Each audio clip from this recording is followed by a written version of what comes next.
there, newsletter buddies. Bob from Oregon's Constant Gardener. What's going on? Let me know in the comments. It's the newsletter. What is it? Is it August? No, it's September. It's September. We're moving along. And you probably know that if you're growing your plants outside, they're getting ready to or have already started to bloom. And so what we've done, I'll just tell you about this, is we made up this bloom kit, which is a bunch of stuff that you can use for helping to really push in the bloom stage of your plants. What the deal is, if you buy all this stuff, you get the cultured bloom tea for free. Now, I'll explain all this in the video you're about to watch, but let me tell you about the video you're going to watch. The video you're going to watch is just the regular OCGFAM show that'll play today on Friday to the YouTube audience. But for you newsletter buddies, at the end of that video, we have a special added section just for the newsletter. And that section is Scott Ostrander, who I'll be talking with about what all this stuff does and how to use it. The first part of the video is really good, but the second part, he really drops some serious tips that he really hasn't talked about before or has talked about just to a few people before. So it's some good stuff. So either skip to the end or watch the whole thing, but make sure you watch the end because there's a special content just for you because you signed up for the newsletter because we love you. So watch this video and I'll talk to you after. You're such a dork. It's just like painful. Hey there, Scott.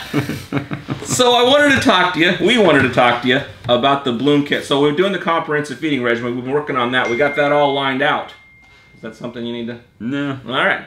So now, but it's getting into bloom time. And so we want to talk about how we can, if we really want to push, how we can kick it up a notch at bloom.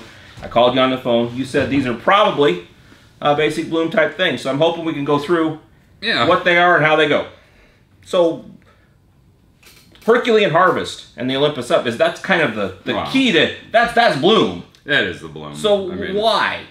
Well, I mean, it's the calcium phosphate in our line. It's the structure of all the flowers. It's the flavor. It's the oil. I mean, this is kind of our combo to make everything happen within the plant. This is the key to the line to some extent. Yeah, exactly. And it's every watering, every feed, I mean, whatever you're doing, this is. We just know we go through bone meal. Everybody goes through the bone meal. So ramping this up into bloom is what you do. Now, I don't have one here. I can go grab one. What's that? Bloom Chaos is going to facilitate that, correct? It can. So if you're on it, if you're using it, great. This allows you to drive it higher and get more. If your budget doesn't allow for it, you don't want to. Don't do it unless you're going to do more of it. It's to get more of this in there. To keep it simple, 2, 3, 4 tablespoons per gallon. Right. To accelerate it, to try to really push weight, trying to really drive this plant, put this in, then you can start really going like a 1:6 ratio. So if this is at a tablespoon, this is at 6. You're at 2, you're at 12. I mean, you ramp it up exponentially by that. So cool. Okay. Not needed, but if you need more to go in, then needed. Okay, cool. So then I noticed that we've got the Aphrodites and the Megamorpheus, the Tritons, and the Persephones. We got more of the Aphrodites. What does it do and why do we use more of it? Well, because this is our liquid fall in a sense. This is the sweetener. This is our sweetening product that is not a magnesium sulfate, so it's not like this. We're not tricking for a grape flavor or a sugar flavor or lemons, whatever. What we're doing is we're literally taking milk fat. We're taking the sucrose and dextrose from the milk products and we're turning them into a available sucrose for the plant to consume, or more importantly, absorb and translocate. So this by itself will create more oil in the plant. Okay. More terpene profiles in the plant and more aesthetics as far as what you see on the outside of your flowers. This will make the crystals more So this is getting a sugar into your plant, not pouring a sugar on your plant. Well, that's it. We're not feeding microbes with this. The sucrose and glucose in this product is plant ready. It does not, it's not a large carbon chain. It's very small carbon chains. It can be absorbed. It's not going to be residual in the potting soil, and your plant can just uptake it. Cool. So these two we find drives for weight, drives for flavor, and aesthetics as far as getting a more snow-like feature on your plants. Okay. So these make them look pretty and taste good. Okay. Megamorpheus was kind of our answer to the folks who really needed that guano tea, that really like the profiles that guano provides and what worm castings provide as far as plant profiles, plant flavors. There's definitely a nuance. This is definitely for a gardener who really likes to get the depth of flavor in their produce. Just kind of an old school thing? It's definitely more old school. I mean, it's still new school. A lot of guys still run it. There's still people trying to make new versions of this. There's nothing magical here. It's a guano. We use seabird versus bat, and then we use worm castings from Ajit's cosmic worm.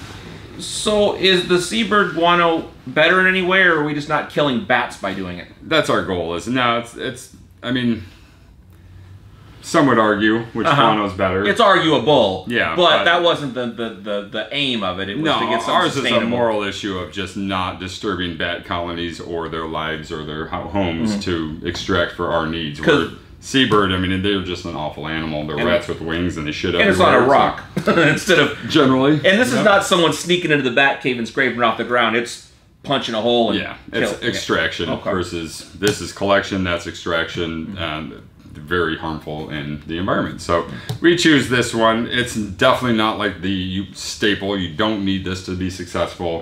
It's definitely a tool to steer your produce one direction or the other. I gotcha. Okay.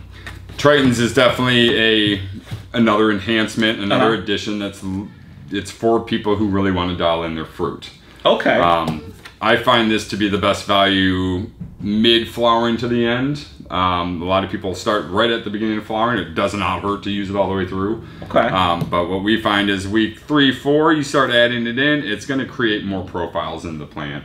We get a lot of extractors locally who will tell us that this creates more of a gassy fruit. So you're getting more gas flavor out of the produce when you do this. And those are some people I really respect in the industry because they've done their work for 10, 12 years with our line. They know what if they add more of one thing or the other. This is one where if you like the gas in fruit, this is it. This will help aid making that genetic push harder in that direction. We also notice that the colors in the plant are more vibrant. They're more vivid. The aesthetics of the fruit are just there's more jar appeal when you start adding the Triton straw. Okay. Not needed. Definitely still get the flavor, you get the size, you get the yield, but this is going to make it have more jar appeal and be more of a finer palate for folks who like that. So, to some extent, it's just better, but it's also a flavor profile that some people may prefer more or less. And so you would work with how much you use and kind of play with that over time to figure out what works for you personally? I would, yeah. Okay. And then Persephone's palette. This one's an interesting one just because it's a lignin sulfate, which is a calcium byproduct of tree sap. What we find with this one is the sulfate in lignin sulfate will offer more terpene profiles than you would have had if you didn't have a little bit of sulfur in the soil. We've seen this now in many labs from some bigger farms that have done labs with and without it, and we're seeing anywhere from like 3 to 6, 3 to 8 different terpenes that weren't there beforehand. I can't give you the terpene names because I don't remember. Are they in that bottle, or does that bottle make those things express? Expresses from the plant. So this is just because the sulfates trigger something in the plant response to then make these terpenes more available or more pronounced. And it's kind of like making wine. You can have just grape juice, or you can have these crazy barrel flavors, the smokes, the oaks, the blah. This is your wine barrel. What's lignin? Tree sap, basically. Okay. So molasses is cane sugar byproduct. So it's the long carbon chain of sugar cane. Lignin is basically hardwood sap. That's a smaller carbon chain and has the same carbon that a sugar would have, but smaller doses. Does that make it more available? It makes it less violent on your microbes in the soil. So when you water this in versus molasses, when you water it in, you're suffocating your mycorrhiza field. Your bacteria can start getting choked. Right. Okay.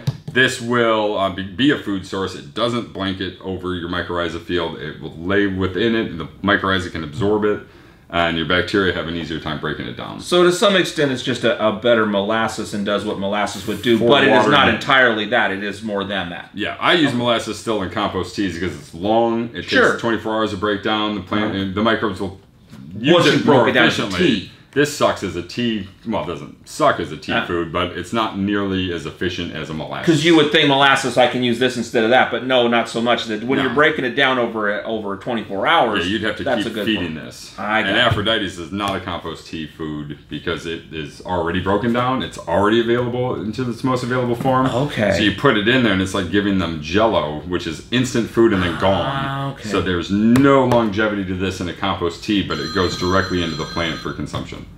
Okay. So yeah, those would be the ones to start working on from week 3 to 4 in bloom up until the end. Okay. And then when you get to the end, sorry. Yeah. This is what's in the kit, is what I was getting at. Yeah. Okay. So is this in the kit? That is in the kit. That's in the kit. Okay. But when you get to the end, you know, your last 14 days, a lot of people will go back and forth on this, and what we've discussed is a lot of people water this at 1 to 2 tablespoons per gallon all the way to the end. Right, okay. And guys who are really trying to push for that last level of oil production, flavor, sweetness, high terpenes, all that, they'll keep this at 1 to 2 tablespoons per gallon. Okay.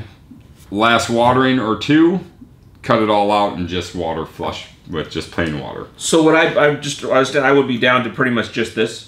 At the this end? Or this and this, depending on your budget. Okay. I run both of these up until about the last 2 days, and then I just water heavily through them. Would I still be using my Gaia Medusa and stuff like that? Or no, broken last down 10 to days you're just flushing, so Okay. you're basically in that last flush cycle. Okay. And that's it. You have...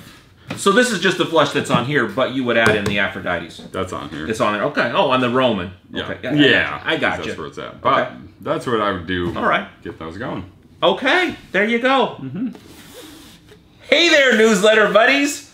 Bob from Oregon's Constant Gardener. This is the extra section to this video, just for you. We cut it off for all the other people, but you get this. So because you signed up for the newsletter. You signed up for the newsletter. You got it. And we appreciate that. Yeah, we're not going to give you a hat or anything, but you get this newsletter and this little extra piece of something. So this little thing, I want to talk to you about that, as we got some bottles hidden behind here. I want to ask you about this. Yeah. So a lot of people, when I was talking about putting together the Bloom kit, talked about Kraken. And you said no to the Kraken. Why would someone think maybe you would put this in Bloom? And why wouldn't you put it in Bloom? I hear you. And, you know, with the Kraken's a cool product. It's chitin, it's fully digested, it's available to the plant to build cells and build structure in the plant. So we like it in late veg to kind of build the strength and the rigidity of the plant. And then when we go into bloom, we're seeing that it's helping allow us to build structure so that when you start putting the fruit on... You can put the heavy flower on with your hurricane. Yeah, it'll hold. Okay. Some will argue that this and Tritons will have similar flavor profiles. Right. Enhanced terpenes here and there. I personally cut this one out in week 6 anyway. Okay. Because I've built my structure, I've got my training done. And then I'm really hitting them with my Tritons instead. And so I just cut that one out. A lot of people keep it in all the way through. Okay. They're not wrong. It's just they're not wrong, would... but you know, now we're getting into a point like, here's a kit that's basically half the damn kit. So just buy the whole product. Buy everything. So to save money, you can cut this out and you can keep it in, but if you cut it out and you entice the plant more with Triton's Troll. You're going to see your flavor stuff here without worrying about your strengthening stuff here that this has over that in that thing. So this is more of a leading up to bloom. Yeah, late veg and into mid bloom. I see the most benefits of Kraken. And then, you know, not completely understanding. I know we discussed this as having more of this gas type terpene profiles. Not sure if this would do the same thing, but it's something that would be discoverable. It's a similar, somewhat similar product. product. Seed going, so you'd think they'd have some. But this is just shell, and that's cartilage from bone, so they're different makeups and makeup. You know, and with that same trick in mind, we talked about this with gas. You know, another little tip that we don't really tell people about or really discuss very often is that same grower that was, or the extractor that was telling us about this being gassy, then he was saying the Pegasus potion or feather proteins was giving more of a floral or a fruity basket type terpene profiles in plants that kind of express that way naturally. So if you're running like a blueberry, boy, that would really punch out that sweeter, more floral terpenes. It would help with what was already there of the Pegasus. So would you, if you had one of those fruitier type things, would you replace this with that?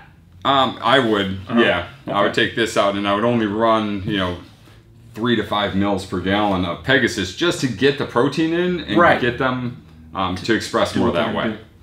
So that's a total hidden trick that nobody knew we were going to do. Drop that one on Bob even. He didn't even know. I didn't even have a clue. And then lastly... What's this? It's full on. We know what it is. You know what full on is. It's on the line. It's a very small bottle. That's all we have. Tiny. I know. I don't keep the big bottles here. They don't send those to me because I use them. It's like, this goes in the toolbox. But this, the full on, we're seeing in the flushing stage, especially folks who are needing to have their final fruit labbed and completely clean and free of heavy metals and Oh wow, okay. There's a lot of information. I know you guys have a ton of videos in the green room that's been discussed on how the flushing process of this works. This would be the hidden gem, and I know with this kit for the while supplies last, these are going to go in as samples. Yeah, we're going to throw those in. You don't need much. I mean, 3 to 5 mils per gallon during the flush cycle is max. And a couple times a week, or do you push it harder than that? If I'm using it all the time, I'll do 1 mil every time I time I water. When I run out of it, then I go to a 5 mils once a week. Okay. But in the flush cycle, it does help draw out heavy metals from the fruit, making that fruit cleaner for your patients. So what makes it go up there faster when I'm growing makes it go out faster as well to push it. Yeah, it can definitely help. Yeah, so it's just a catalyst both ways. Nice. So you'll be getting samples of these, but this is a neat one that I definitely encourage people to do a side-by-side. If you got 4, 6, 8 plants, do half with this as a flush and half without, and then pallet them and see what you think. Nice. So that's your hidden trick on the newsletter only, and you should sign up for the newsletter. Sign up for the newsletter. All the people that do this are seeing the newsletter. But you should tell your friends to sign up. Tell your friends. Because then, Scott showed his nipple. And that was it. There's your Easter egg. We only show nipples like every, 9th month? Only 9 months or so. You can't give too much of that or they come to expect it. Yeah, and it's that's not special anymore. I'm not getting skinnier, so the moobs are only going to get bigger. And that's where we're at. That's me. Every day you see me, I'm the heaviest I've ever been. Isn't that crazy? What is up with that? What's going on? Do you eat Cheez-Its? No, I drink a lot of soda maybe. That's probably all those root beers. The root literally killing me in the heart. Yeah. Oh, and sugar and who crushing. Knows? Yeah. So, hopefully I have good genes. That's the video. I love you. Scott loves you too. He just has trouble saying it. True. Okay, that was fun. I hope you found that informative and interesting. If you want to get the kit, just go to OCGFAM.com. Use the code OCGHarvest to save 20% on it. Don't forget, you get the free culture tea. It's a great deal. Anyway, that's the newsletter for this month. I love you, and I'll see you next month. What is next month? October? Yeah, something like that. I love you. I'll talk to you later. It's the newsletter show.